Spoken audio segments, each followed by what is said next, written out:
Things first, I'm going to jack it up, put it on axle stands, and then take the tyres off. Alright, now I've got the wheel off. Take a better look at this ball joint here. See how the rubber's all just perished on it, and someone's tried doing a repair job on it. It's sort of not ideal, so get a new one on there. So what I'm going to have to do is pretty much undo these two bolts here, which will get it away from the hub, and try to push that hub up out of the way and see if I can get it out of here. Now these ball joints can be kind of stubborn, so I've taken the bolt off there, which had this cotter pin or split pin in it. Now I've got my ball joint splitter on here, which then I just ratchet up to put some pressure on it and try to pop it loose. Which, there it goes. Now it's all loose.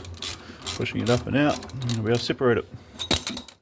And that there is the ball joint, which has come out. As you can see, the boot's pretty wrecked on it. The joint itself wasn't that bad, but I know over time it's going to be destroyed, and someone's done a makeshift repair on the boot there with that wire, so time to get a new one. Did previously go buy a replacement, but looks like I got the two-wheel drive version, which is a press fit rather than coming with its own mounting brackets. So I'm going to have to order a new one and go from there, but to put it all back together, it's pretty much just opposite steps. Put it back onto the hub. Oh, cheers guys.